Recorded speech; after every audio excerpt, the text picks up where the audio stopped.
दोस्तों नमस्कार। आज वाजपेयी जी के जन्मदिवस के उपलक्ष्य में मैं इनकी सबसे पसंदीदा कविता और अपनी सबसे पसंदीदा कविता आपके साथ साझा करना चाहता हूँ। पहचान। पेड़ के ऊपर चढ़ा आदमी ऊंचा दिखाई देता है, जड़ में खड़ा आदमी नीचा दिखाई देता है।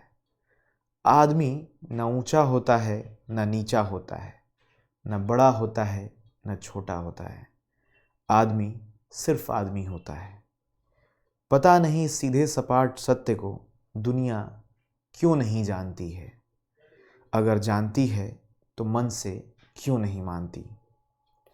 इससे फर्क नहीं पड़ता कि आदमी कहाँ खड़ा है, पथ पर या रथ पर, तीर पर या प्राचीर पर।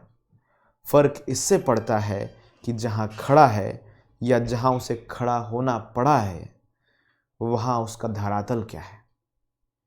हिमालय की चोटी पर पहुंच एवरेस्ट विजय की पताका फहरा कोई विजेता यदि ईर्ष्या से दग्ध अपने साथी से विश्वासघात करे तो उसका क्या अपराध इसलिए क्षम्य हो जाएगा कि वह एवरेस्ट की ऊंचाई पर हुआ था?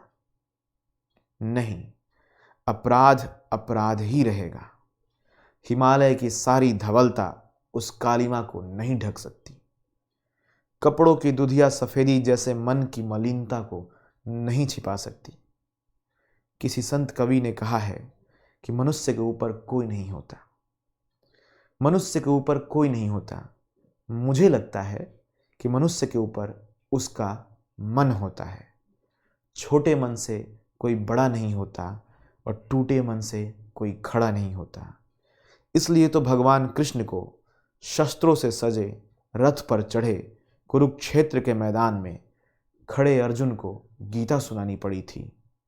मन हार कर मैदान नहीं जीते जाते, न मैदान जीतने से मन जीते जाते हैं। चोटी से गिरने से अधिक चोट लगती है, अस्थि जुड़ जाती है, पीड़ा मन में सुलगती है। इसका अर्थ यह नहीं कि चोटी पर चढ़ने की चुनौती ही न माने। इसका अर्थ यह भी नहीं कि परिस्थिति पर विजय पाने की न ठाने। आदमी जहां है वही खड़ा रहे, दूसरों की दया के भरोसे पड़ा रहे। जड़ता का नाम जीवन नहीं है और पलायन पुरोगमन नहीं है। आदमी को चाहिए कि वह जूझे, परिस्थितियों से लड़े। एक स्वप्न टूटे तो दूसरा गढ़े। आदमी को चाहिए कि वह जूझे, परिस्थितियों से लड़े। एक स्वप्न टूटे तो दूसरा गढ़े। किंतु कितना भी ऊंचा उठे, मनुष्यता के स्तर से ना गिरे। अपने धरातल को ना छोड़े, अंतर्यामी से मुंह को ना मोड़े। एक पांव धरती पर रख कर ही वामन भगवान ने आकाश पताल को जीता था। धरती ही धारण करती है, कोई इस पर भार न बने, मिथ्या अभिमान से ना तने।